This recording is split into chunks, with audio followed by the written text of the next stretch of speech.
Hello, everyone. This is Stacy. Welcome to the landing.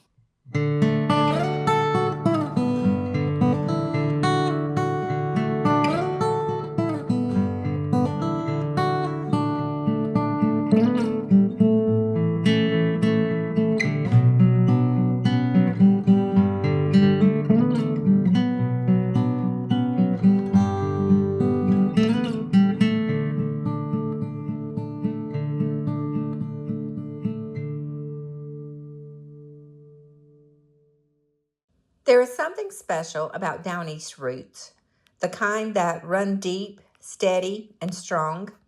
Around here, when we say someone comes from good stock, it means something. It means grit, grace, and a work ethic that does not quit when things get hard. Today, we're celebrating one of our own, a young woman who embodies all of that and more. Through long days, late nights, and unwavering determination, she has reached an incredible milestone, earning her doctorate. It's not just a degree, it's a testament to who she is and where she comes from. We couldn't be prouder, and if her journey so far is any indication, that is only the beginning.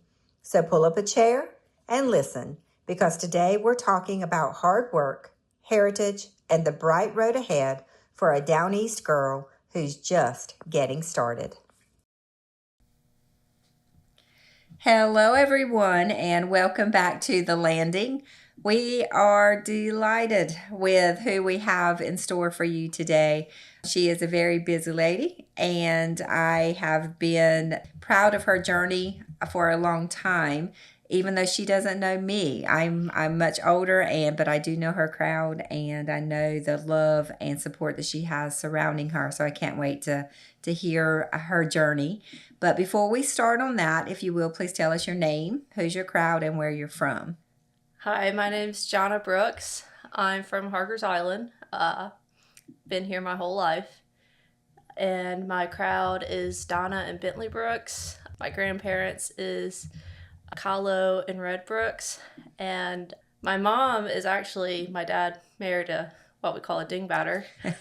She was from St. Louis, but my grandma married my step-granddad, but he's the only granddad I've known. She married him. I call him Papa Doug Johnson. He was in the Coast Guard stationed in St. Louis, and that's how they met, and he was from the island. So that's how my mom got down here when my grandma married my granddad. They moved down here that's how kind of everything happened. I've often wondered how that connection was made. Oh, that makes so much sense now. Huh. Yeah, so my mom's been here since she was like 12, I believe. Mm-hmm. Long enough. She's not a dingbatter, not to us. Well, we are so glad to have you here. You have been very busy over the last few years, and I can't wait for you to share what you've been up to. Johnna, if you will, take us back a little bit to your childhood and what that was like growing up, and we'll go from there. So my childhood, I spent many summers to the Cape. You know, my favorite thing was kind of on every holiday, so like July 4th, Memorial Day, Labor Day, we would go to the Cape, and we either had a houseboat or we'd stay on the Delajan, or sometimes the houseboat and the Delajan. We would kind of anchor right up next to each other. And then one year we even took, my dad's in marine construction and he has these barges. So one year we were a little interesting. A little extra. We had a camper and we put on that barge and we took it to the Cape. Oh, I love it. But we've been staying to the Cape my whole life. And I think my favorite holiday was by far Labor Day, because that's when we can catch us a good, a lot of mullet usually. Mm-hmm. You know, Dad, he always had a mullet net on our skiff, and it was my kind of favorite thing to do. Was we'd go out and look for fish. I would always stand on the bow of the boat, and Dad, he never got a mullet tower. He would always just stand on the console of the boat and drive with his foot. He'd get a metal rod and hold on to. So, you know, my whole life always just been going to the Cape, clamming, looking for fish. And then, my granddad, Red Brooks, he's always had some sort of trawler. Now, he was retired from commercial fishing by the time I was coming about, but he could never, totally put it aside. So he always had some little trawler. And I remember, summer nights, we'd go out just out in East Mouth Bay, right behind the house, and go shrimping and probably catch these little tiny shrimp. But I thought it was the funnest. Yeah, it's not the best. Yeah. I did that as a little girl with my dad, and I still smile when I think about those nights. That was just us, and and surrounded by the night and the salt and the air, and it was just nothing like it.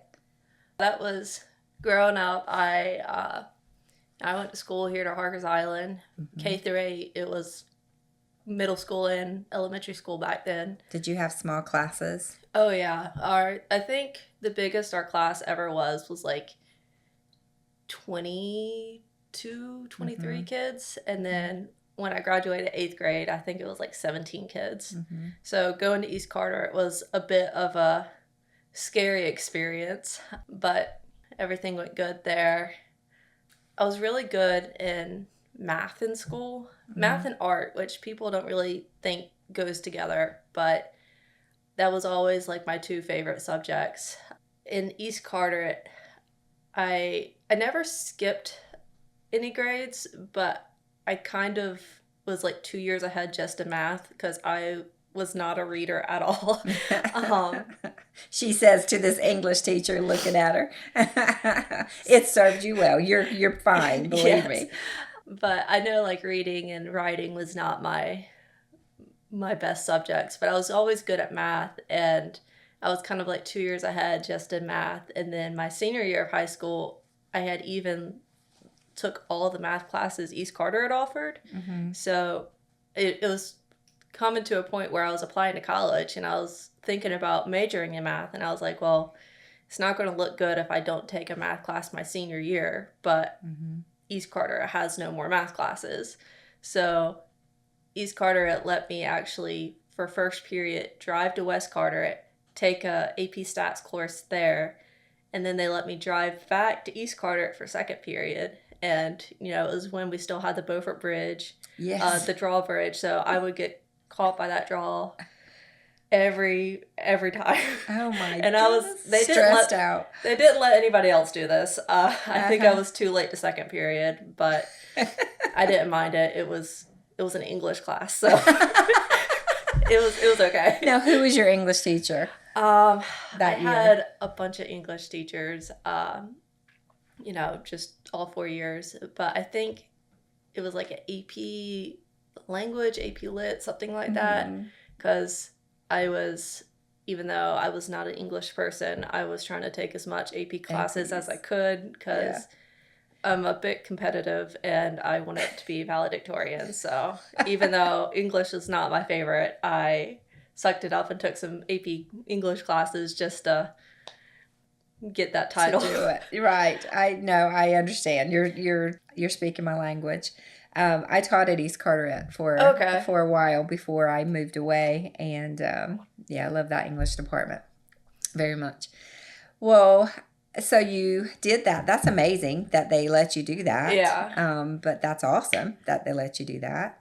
Yeah. So I really did not know what I wanted to be when I was going to college. So you were valedictorian. Yes, I was right? valedictorian. Yes. Yeah. And all throughout high school, I took more math classes than East offered. And then I remember I was the only Art 4 student, and Mr. Reinhardt was my art teacher at the time. And I was the only student, but he knew I really loved art. And, with AP classes and everything, trying to be valedictorian, get my schedule to line up.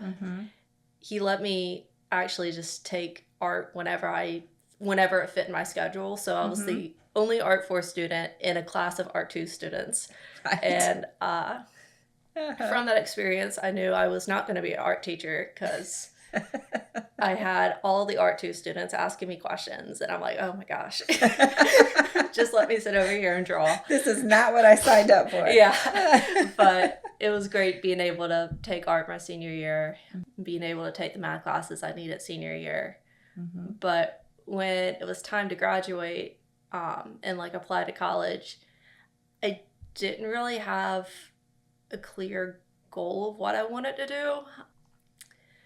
You know, I was so good at math and good at art, but I didn't know what to do with that. I knew I didn't want to do art for a living because then it stressed me out, and then just, you know, I liked it as being just a hobby. Mm-hmm. No. I would think with you being so structured and math-minded, that art would be such an outlet for you. Like you could just kind of let everything, the stress kind of go away. Yeah, and I think that's because most people don't think they fit together. They think of, oh, you're an artist, you're just this creative, carefree person, but you're not. I'm very like structured in the way I think, and even the way like I paint and stuff. So like whenever I paint trawlers or something like that, I have rulers out and I'm measuring, getting all the angles, because my dad, he'll even tell me, he's like, no, shears when that's not right. Like, you know, people that build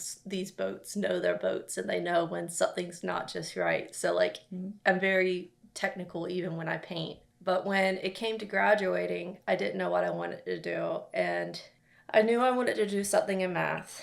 And really my only like no-brainer thing for me was that I wanted to live here. I always wanted to, you know, make my home in Carter County, preferably down east.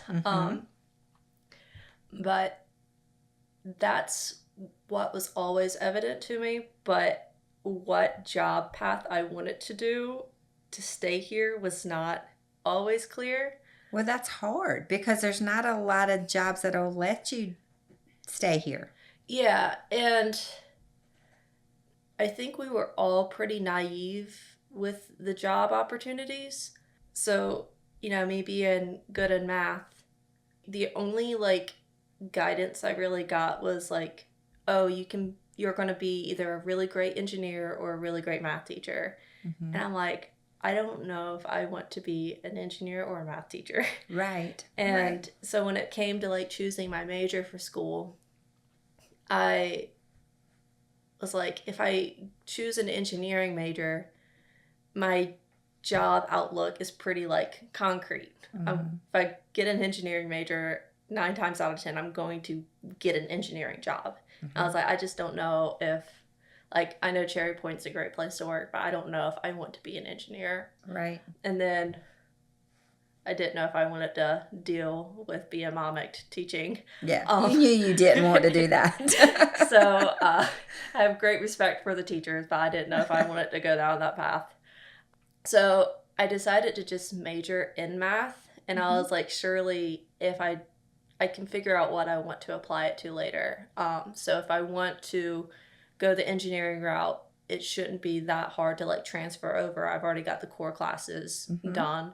Or if I wanted to be a teacher or an accountant or something, like I got the core math classes pretty much transferable. It's not like I'm going from That was very smart of you, by the way. But I was in my junior year of college. And you went where?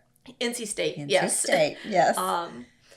Yeah, I knew I wanted to stay in the state, and that's a very good school to go for what you wanted. Yeah, and it was the most like STEM based, and it was far enough away from home that I felt like I can kind of branch out a little bit, but also it was a 3-hour drive. You could get home. I could get home, which was definitely important. I didn't want to go in the mountains or anything and then have to, I wanted to be able to come home on a Friday evening. Yes. So I went to NC State and I was a math major. And at first it was like a bit of an adjustment because even though I was valedictorian, most people think I'm just like smart, like just like it comes easy or something. Yes. Yeah. No, it never did.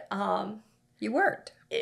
In all honesty, like any of the top 10 could have, there was way smarter people to East Carteret than me. It was just, I, for some reason, decided I wanted to be valedictorian, so I made it possible. You worked hard and like there was no high school parties. I was not goofing off in high school at all. I even, like, my senior year, I didn't do some sports because I was like, I ain't getting no sports scholarship. Like, but I might get an academic scholarship. So I kind of put a whole lot of work into it.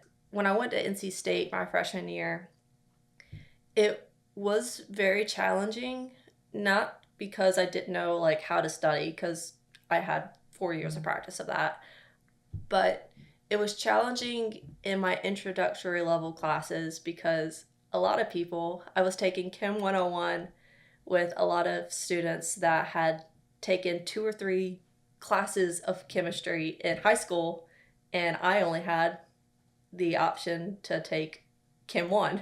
In prep, what, 9th or 10th grade, probably? Yeah, so I took Chem 1, I think, 9th or 10th grade, and then, like, East Carteret did have chemistry too, but it was, like, alternating, and, like, it could fit in your schedule. They could offer it, they couldn't offer it, but I was taking classes in college with people that had taken Chem 1, Chem 2, AP Chem, and we were in the same level, expected to know the same. Yeah. So it was a little bit of a challenge at first because I was in classes where people's like, oh yeah, I remember this from this class. And I'm like, this is all new. Yes. Yes. But, you know, I got through it. I made my first B, but, you know, it happens. And the world kept spinning. And it kept going. Were you devastated? No, I was glad to get through it. Yeah. That's the same. When I was in college, I took a couple of those classes that was like, please, C or higher, please. I just don't want to, you know? Yeah. Yeah. Your perspective changes. The beginning of my junior year, I still didn't know what I wanted to apply math in. I knew I wasn't going to be like some scientist or some mathematician just writing equations on a chalkboard in a lab coat. I knew that wasn't going to be me. I knew I wanted to apply it to something, and I just didn't know what. It wasn't until my junior year, and it was in 2018, and Hurricane Florence was about to come by, and everyone was freaking out. NC State didn't know what to do. They were like, we're going to cancel classes. We're not going to cancel. We don't know. My parents, they didn't evacuate. You know, we have too much here. We got a business and, you know, grandparents. And so it wasn't an easy thing to just pack up and move off for the duration of the storm. So, you know, it's kind of a scary time, especially being in Raleigh, not being able to help. But one of my statistics professors, she was like, does anybody like live near the coast? Like, are you guys okay? Like during one of our stats classes. And, you know, me and this one kid raised our hand. And she's like, yeah, I used to live near the coast when I worked as a statistician at the Beaufort NOAA lab. I was like, hold up a second. Like, what? Yeah. I was like, you can be a math and stats person at these marine labs. Because, you know, I grew up with these marine labs just in our backyard. Yeah. But I didn't really know any scientists, really. It was kind of just like, I didn't know what went on there. Yeah, you passed it. I passed it, and I thought you had to be an environmental science major. I thought they were just studying dolphins. I had no idea what they did. Watching turtles hatch. Yeah, just catching turtles and watching them hatch. I had no idea. Salinity. Yeah, they don't do anything. So you know, it seems obvious to me now, but like back then, I just had no idea that could be something I could do as a math person, was work at these marine labs. And it makes sense now because it's like, you know, they go out, they collect all this data, they have to have someone to do something with it. With the data, yeah. But, you know, I just never made the connection because didn't really know many locals that worked there. I did know like one local though. So after she said that, I reached out to James Morris and I was like, hey, do you have some kind of internship, something I can do to kind of get my foot in the door? And he's like, for sure. Wow. So that summer, I think of 2019, I got my internship and I worked to NOAA for a summer. Mm-hmm. And then I was like, okay, this is the path I want to do. It felt right. Yeah. Mm-hmm. And I was like, I don't know why I've never connected like fish to math before, but that's, I like to fish. Mm-hmm. I'm good at math. Mm-hmm. So it was kind of like, I love that. A match made in heaven. Mm-hmm. So that then had to be a relief to you going into your senior year. Yes. You know what you're going to do. So my senior year, I then started taking, NC State had a biomath program, and, you know, they had a master's and a PhD, and I was at first just going to take the master's because I did not know if I wanted to be in Raleigh till I was 28. And I also didn't know how much school I wanted to go to. You know, it was first generation college student, and then I didn't know how much more I really wanted to do. Yeah. So at first I was just going to do a master's, but then I was told by like one of the NC State people to apply for my PhD because that way I could get TA fundings easier, because I think the math department's a little stingy with their money and their teaching assistantships. So I applied for a PhD, and then I reached out to some of the people from CMAS, which is NC State's Marine Lab. I was like, do you have any need for a biomath student? Which was what I was going to go into. I think I'm CMAS first biomath student that is to CMAS. Oh, wow. So I was like, because most of the people are in fisheries, wildlife, and biology. But I was like, you know, this is more applied math in fisheries instead of fisheries focused in math. Like, you know, it's more math focused, and then I'm just applying it to fisheries biology. I applied to that, and CMAS was like, okay, yeah, we can work with you. And there's a guy to CMAS, his name's Jay, and he's like the quantitative math fish person. And so that was my main advisor. And then I also worked with Jeffrey Buckle. He kind of my more biology side, and then Jay was more my like math advisor. And then so I just kind of went straight into my PhD, thrown into the fire a little bit. And then, you know, COVID happened, and, you know, that made it a little bit difficult, but got through that. And then with my PhD, my advisors kind of helped. You have to, with a PhD, you have to come up with your dissertation or your thesis. And, you know, they kind of helped me come up with that. One of Jeff's previous students had done speckled trout tagging. And, you know, around here, they died due to these cold stuns. And that was something that in stock assessments and management, they had like a hard time knowing like how to model it, how to do effective management when they do have these cold stuns. Do we close it? Do we not close it? So that kind of, they're like, do you want to do this? I was like, sure, I'll do whatever. And so my first chapter was looking at quantifying the magnitude of, we know that these cold stuns, they kill them, but we don't know what impact they have actually on the population. So that was my first chapter.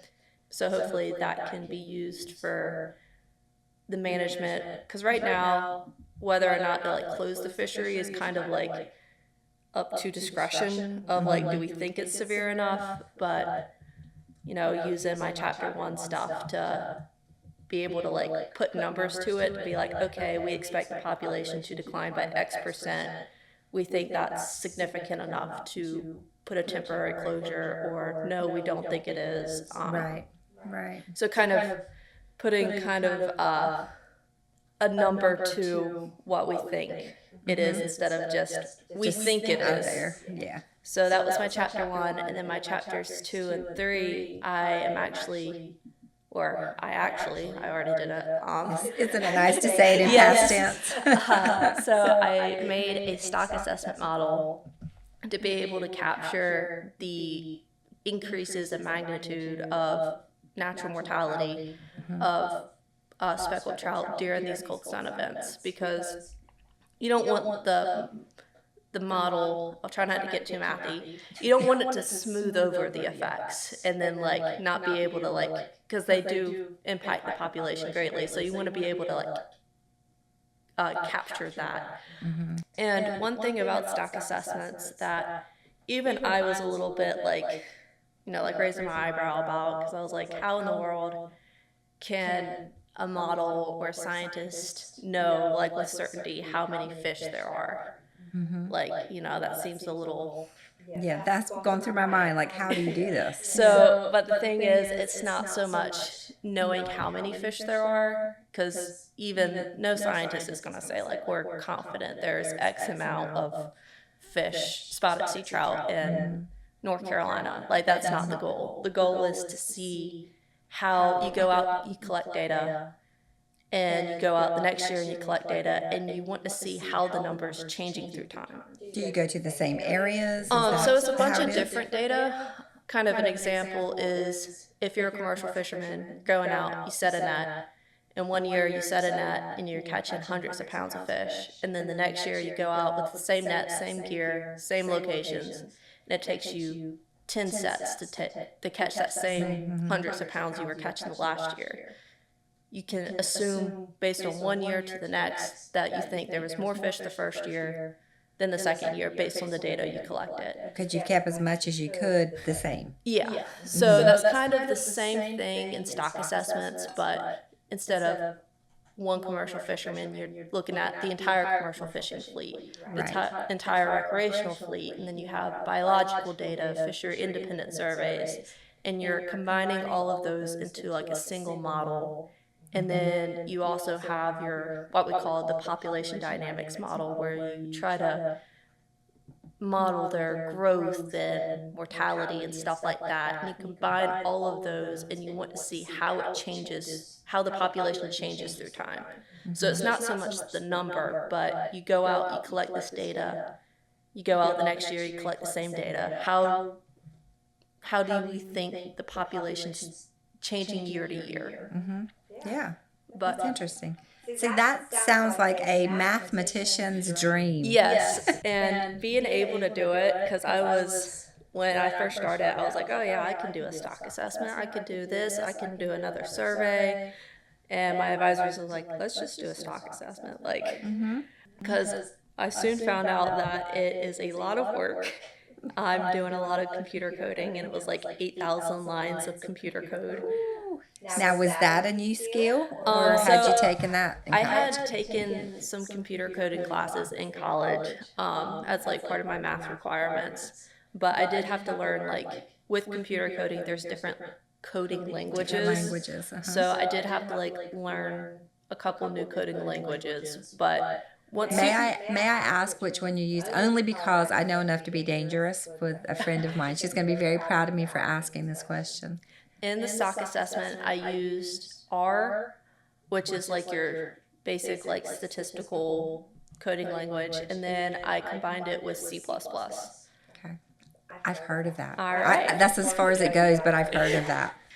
So that's really neat. So I'm sure it went further than what you had actually taken in school, in college. So in college, I learned R and another one called MATLAB, but R was the primary one, and it was basically like I learned it when taking stats classes, and you like used it to do your stats homework. But with coding languages, a lot of times if you learn one, another one's like pretty easy to learn. So learning C++ in grad school wasn't that difficult of a step. It was definitely more building the model itself. I thought, like, you know, I could do this in a year, but it took me like 4 years. It was a lot to like just wrap your head around, and like all, because I guess I never realized how much went into it. You know, there's a lot of different equations, but I do appreciate like actually building my own, because now I can see how this equation feeds into this equation, and how the output of this formula is input into the next equation, and it's kind of like you can see how it all connects. That's see, when you're talking there, I imagine, like when you're doing you see on television the crime scene walls, and you see the connections, like the lines, like in your mind works that way, doesn't it? Yes. But it's funny, in undergrad, I'm doing a major in math and stats, and it was in undergrad where I realized that, like, I kind of miss having these art classes to, I miss having the art classes because I felt like it helped me in my math classes, because it was a creative outlet when things were so, like, analytical in the math side. So I ended up getting just an art minor in college just for the fun of it. And then when I moved into my PhD, again, I was like, I'm not going to get an art PhD minor. I had too much going on, but I was like, I want to start doing art again. So, I kind of got back into it and started painting. Done some beautiful pieces, by the way. Thank you. With like the painting stuff, I've now started painting on my dad's nautical charts. Love those, by the way. Thank you. And what kind of gave me the idea about those is he actually threw the charts away. They were all from like the late 70s, early 80s, but they were paper, and they had been in the hull of a boat. They've been in the attic of our shop, just moved around, been wet, torn, and tattered, and like they were rolled up, and if you tried to like unroll them, they would like literally rip to pieces. So Dad's like, nobody can do anything with these, so he threw them away. And then my boyfriend dug them out the trash, and he's like, Johnna could do something with them. And since they were trash, I was like, okay, well, I can do whatever I want with them. So if he hadn't thrown them away, I wouldn't have ever like thought to like paint on them. Since they were trash, I was like, oh, they're kind of free game. Right. And then, I started painting, and I kind of joke with people because I have a couple of speckled trout paintings. So I was like, whenever my model's not going right, I just draw, paint another one.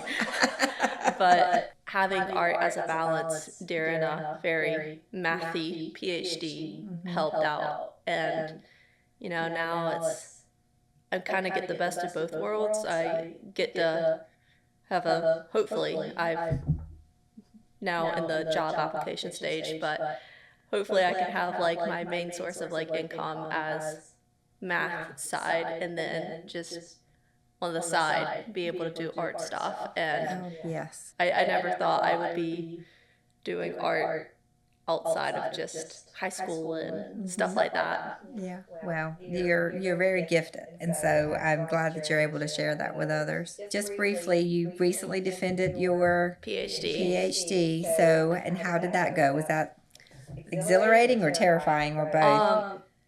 It was terrifying. So one thing I learned about getting a PhD in biomath, I am not, like I mentioned before, I'm not a writer. I'm not like an English person. I'm not a good speaker. And turns out getting a PhD in math, I thought I would avoid that. But now I'm just giving presentations about math and writing a lot about math and reading a lot about math. So I never truly got away from that. Right. But I recently defended my PhD, and what that means is it's like the last hurdle of a PhD. You go in front of your committee. So I have 4 committee members, and then any scientist or anybody can come, really. So I give a 50-minute presentation, or 45 to 50 minutes, and I talk about all 3 of my chapters of my dissertation, and then they can ask me any questions they want. And then after I do the presentation, then I sit down with my 4 committee members in private, and then they ask me a bunch of questions for about 2 hours. And then they send me out of the room, and then they talk, and then they bring me back in, and then they're like, all right, congrats, you're a doctor now. Wow. But I was definitely nervous. I was practicing in my room, and I would practice in front of my mom. And I remember I would get so nervous and I would talk so fast, and then I would get out of breath, and then I would start panicking because I couldn't breathe. And I was like, gee, forever, if I can't present this in front of my mom, how am I supposed to present this in front of a bunch of scientists? But, you know, by the grace of God, it all worked out. You did it. I did it, and it feels, you know, I finished it about a week ago or so, and it's still not quite set in that it's done, because I didn't know if I was going to be able to do it in time, because I didn't get a college graduation because of COVID. I graduated in 2020. So I was like, I definitely want to finish by this May. And like the deadlines were tight, and I spent about a month and a half doing like, it was like 12-hour work days, but for 7 days a week. Yeah. And just trying to finish it all. But I'm so glad it's over. Yes. Oh my goodness. And now I'm just focusing on getting caps and gowns and stuff ready for graduation. The fun part. The fun part, definitely. Yeah.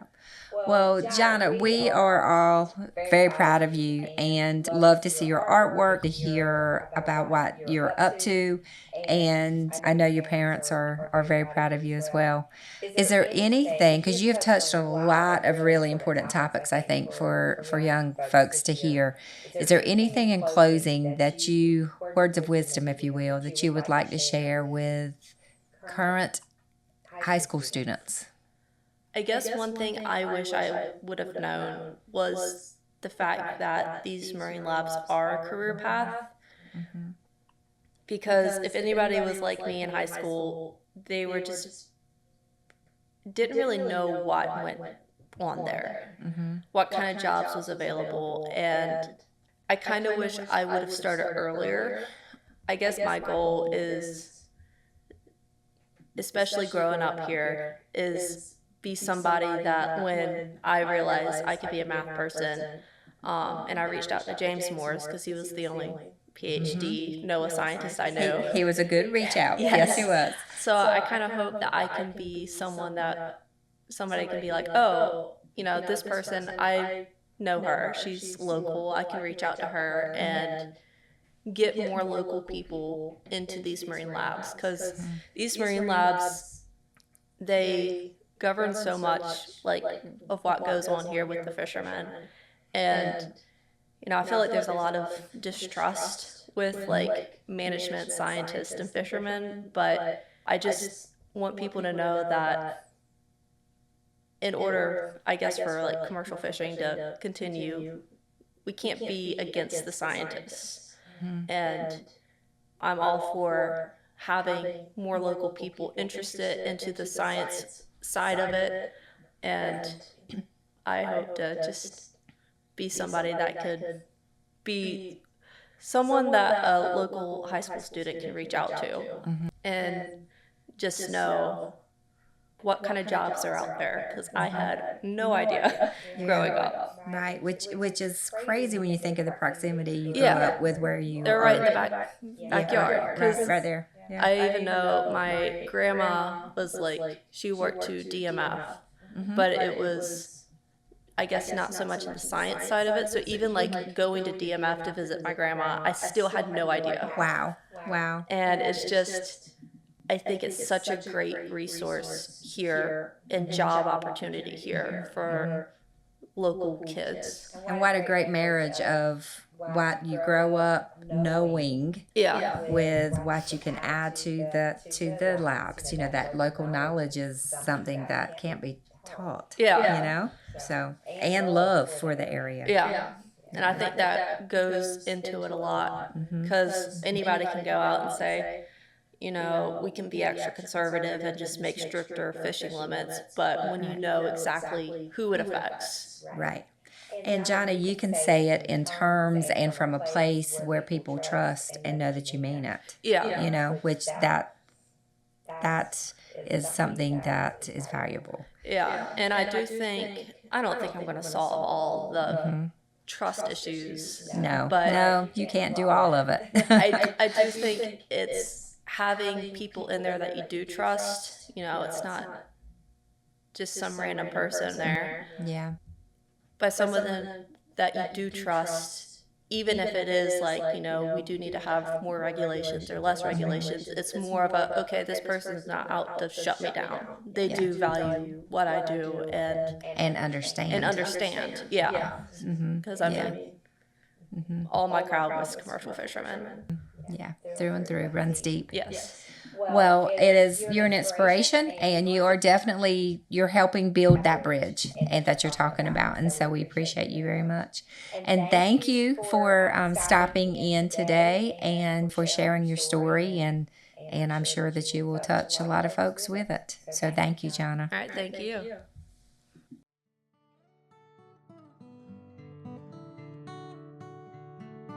Thank you again for joining us to The Landing.